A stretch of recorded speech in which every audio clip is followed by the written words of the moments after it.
நாளைக்கு என் பொண்ணு ஸ்கூலுக்கு போகிற ஃபர்ஸ்ட் டே. ஸோ இன்றைக்கி ப்ரிப்ரேஷன்ஸ் எல்லாம் ஸ்டார்ட் பண்ணலாம். ஸ்கூல் ரீஓப்பன் ஆகுதுன்னா அம்மாவுக்கு தான் பிஸி டே ஸ்டார்ட்ஸ் ஆகுது. School reopen, preparations, meal planning, cleaning, cooking அப்படின்னு இன்றைக்கி என் கூட ஸ்பெண்ட் பண்ணுங்கள்.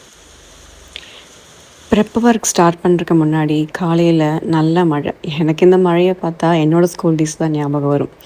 ஸ்கூலுக்கு போகும்போது நல்ல மழை பெய்யும், கொடை பிடிச்சிக்கிட்டு அந்த பாதி நனைஞ்ச அந்த யூனிஃபார்மும் சாக்ஸும் அந்த ஷூவோடையே கூல்ட்ரிங்க்ஸ் கொஞ்சம் நேரம் ஈரத்தோடையே இருக்கும். அந்த ஞாபகங்கள் எல்லாம் திரும்ப வருது. அப்படிங்கிற அந்த ஒரு ஞாபகங்களை வச்சு அந்த மார்னிங் நான் ஸ்டார்ட் பண்ணேன் ப்ரிப் ஒர்க்குக்கு. ஃபஸ்ட் நோட் புக்ஸ் எல்லாம் ப்ரௌன் ஷீட் வச்சு ஃபோல்ட் பண்ணி எல்லா வேலையும் பார்த்தாச்சு. ஃபஸ்ட்டு நேம் ஸ்லிப் நான் தான் ஒட்டி எல்லாமே எழுதி நானே பார்த்துக்கிட்டு இருந்தேன். அப்புறம் நான் ஓகே பாப்பா 4th போகிறாங்க, ஸோ அவங்களையும் கொஞ்சம் இன்க்ளூட் பண்ணணும் அப்படின்னு சொல்லி அவங்கள லேபிள் எல்லாம் ஒட்டி தர சொன்னேன். நான் அதுக்கு பேரெல்லாம் எழுதி எல்லாம் ரெடி பண்ணேன். ஸோ ப்ரிப் ஒர்க் அப்படி தான் ஸ்டார்ட் ஆச்சு. அதுக்கப்புறமா புதுசாக பேகு, லஞ்ச் பாக்ஸ் எல்லாமே வாங்கியிருந்தோம். ஸோ அவளுக்கு பிடிச்ச மாதிரியே ரஃப் நோட் பிங்க் கலர் எல்லாமே அமைஞ்சது. ஸோ பேக் எல்லாமே பேக் பண்ணியாச்சு. ஸோ இந்த சின்ன சின்ன ஒர்க்ஸ் எல்லாம் முடிச்சிட்டேன்னா நைட்டு தூங்கும்போது கொஞ்சம் ரிலாக்ஸாக தூங்கலாம். ஏன்னா நைட்டு நெக்ஸ்ட் டே மார்னிங் என்ன குக்கிங் அப்படி பண்ணலாங்கிற திங்கிங் தான் இருக்கும். இதோட ஃபுல்லாக நம்ம மைண்ட் ஃபுல்லாக பண்ண முடியாது. ஸோ மார்னிங் அவளுக்கு ஸ்கூலுக்கு தேவையான இம்பார்ட்டன்ட் ஒர்க்ஸ் எல்லாமே ஃபஸ்ட்டு ஃபினிஷ் பண்ணி வச்சிடலாம் அப்படிங்கிறதுனால தான் ஃபஸ்ட்டு பேக்கு பேக் பண்ணேன். அப்புறம் லஞ்ச் பாக்ஸ் இது என்னோடய தங்கச்சி தான் வாங்கி கொடுத்தா. அவளுக்கு ரொம்ப பிடிக்கும். என்னோடய தங்கச்சி என்னை விட அவளை தான் ரொம்ப பிடிக்கும். அதே மாதிரி அது கூட ஒரு ஃபோக்கும் ஸ்பூனும் வந்தது பிளாஸ்டிக். ஸோ அது வேணான்னு சொல்லி அவளே கொரியா போகும்போது அது வாங்கி கொடுத்துருந்தா. ஸோ அவளுக்கு பிடிச்ச மாதிரி அதையும் பேக் பண்ணிவிட்டு, இந்த வாட்டர் பாட்டில் யூஸ்வலி நான் ஸ்டீலு தான் ப்ரிஃபர் பண்ணுவேன், அதுதான் கொடுத்துருந்தேன். ஆனால் கொஞ்ச நாளாக அம்மா எனக்கு இந்த மாதிரி வேணும் அப்படின்னு சொல்லி ரொம்ப ஆசையாக கேட்டால், சரி ஓகே கொஞ்ச நாளைக்கு இது அவ்வளோ யூஸ் பண்ணட்டுமே அப்படின்னு சொல்லி இந்த மாதிரி வாட்டர் பாட்டில் வாங்கி கொடுத்தேன். ஸோ அந்த மாதிரி எல்லாம் பேக் பண்ணியாச்சு. நைட்டே அந்த மறுநாள் என்ன தேவையோ எல்லாத்தையும் ஊற வச்சாச்சு.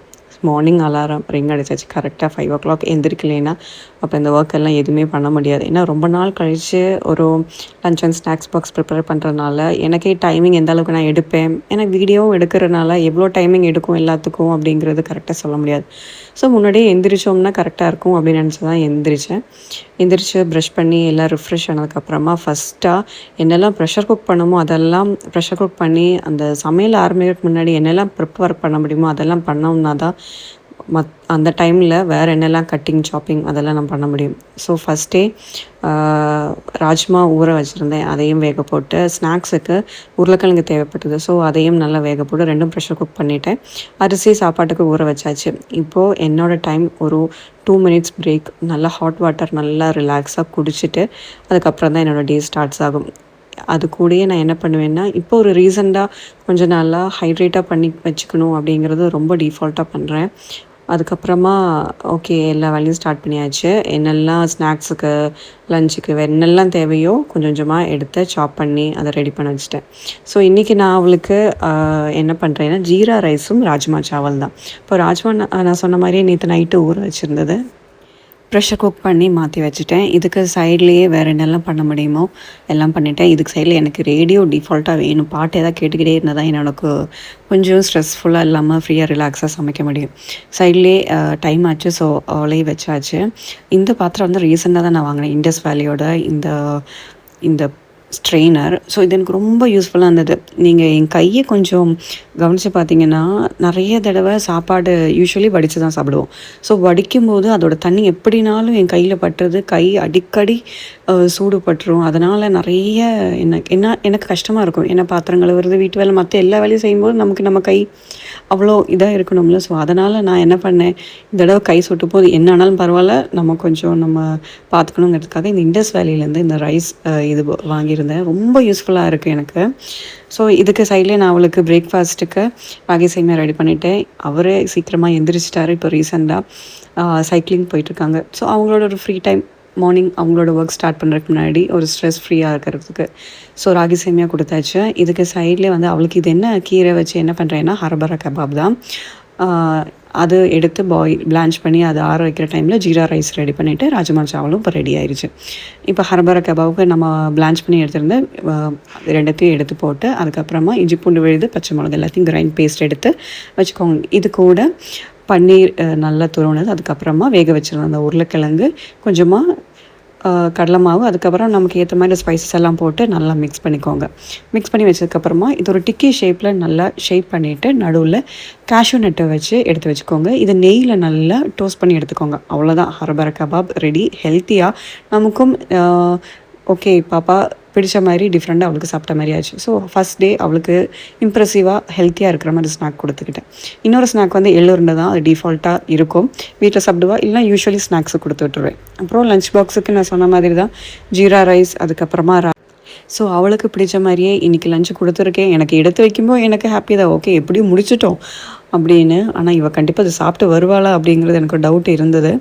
ஓகேம்மா நான் சாப்பிட்டு வருவேன் அப்படின்னு சொன்னால், சரி ஓகே அப்படின்னு சொல்லி அவளுக்கு பிடிச்ச மாதிரி எல்லாம் பேக் பண்ணிட்டேன். இதுக்கு சைட்லேயே ஸ்கூலுக்கும் ரெடி ஆயிடுச்சு, கிளம்பியாச்சு. இப்போ வீட்டுக்கு வந்த உடனே கோலம் போட முடியல, காலையில் ஹரிபரி நாள், ஃபஸ்ட் டே ரொம்ப ஹரிபரியாக இருந்தது. ஸோ கோலம் போட்டுட்டு அவருக்கு மோர் கொடுத்துட்டு என்னோடய யோகா செஷன், நான் கொஞ்சம் யோகா பண்ணுவேன், மெடிடேட் பண்ணிவிட்டு அதுக்கப்புறமா பிரேக்ஃபாஸ்ட். அவருக்கு வந்து தோசை, வேர்க்கடலை சட்னி, கொஞ்சம் ஹர்பரா கபாப் தான். எனக்கு வந்து காலையில் வந்து ஒரு மில்க் ஷேக், பனானா பால் எல்லாம் நட்ஸ் எல்லாம் போட்டு ஒரு மில்க் ஷேக்கும், அதுக்கப்புறமா ஒரு சீஸ் வச்சு ப்ரெட் டோஸ்ட்டும், அப்புறம் அந்த ஹர்பரா கபாப். இதுதான் என்னோடய மார்னிங் பிரேக்ஃபாஸ்ட். ஸோ 2 பேரும் பிரேக்ஃபாஸ்ட் முடிச்சுட்டு கொஞ்சமாக ரெஸ்ட் எடுத்து, ஃபோன் எல்லாம் எடுத்து கொஞ்சம் நேரம் பார்த்து ரெஸ்ட் எடுத்ததுக்கப்புறமா வீடு திருப்பி க்ளீனிங் எல்லாம் முடிக்கணும் ஹரிபரியாக. ஸோ பெட்டு ஃபஸ்ட்டு க்ளீன் பண்ணிடலாம் அப்படின்னு சொல்லி க்ளீனிங் எல்லாம் முடிச்சுட்டு அதுக்கப்புறமா வீடு கூட்டி மாப் போட்டாச்சு. ஓகே அந்த வேலையும் முடிச்சு கொஞ்சம் நேரம் ஆகிறதுக்குள்ளேயே பாப்பா வந்துட்டாங்க. வந்ததும் அவளுக்கு திருப்பி ஈவினிங் ஸ்நாக்ஸ் கொடுக்கணும். ஸோ அவளுக்கு வந்து ப்ரெட் ஆம்லேட், முட்டை கண்டிப்பாக கொடுக்கணுங்கிறது என்னோடய தாட். எப்படினாலும் ஆனால் அவங்க ஸ்கூலில் வந்து நான்வெஜ் அலவுட் இல்லை, முட்டை கூட அலவுட் இல்லை. ஸோ ஈவினிங் எப்படியாவது அவளுக்கு முட்டை ஏதாவது ஒரு வகையில் கொடுக்கணும்னு நினைப்பேன். ப்ரெட் ஆம்லேட்னால் அவள் ஈஸியாக சாப்பிட்ருவா. ஸோ அதனால் எப்போவுமே டிஃபால்ட்டாக ப்ரெட் ஆம்லேட் நான் பண்ணி கொடுத்துறேன். சைட்லேயே ஒரு கிளாஸ் பால். ஸோ இதுதான் ஈவினிங் ஸ்நாக்ஸ் இன்றைக்கி. அதுக்கப்புறமா என்ன பண்ணோன்னா, கொஞ்சம் நேரம் ரிலாக்ஸாக இருக்கணும் அப்படின்னால அவ்வளோ சைட் டைமில் காலையில் குளிக்க டைம் இருக்காது.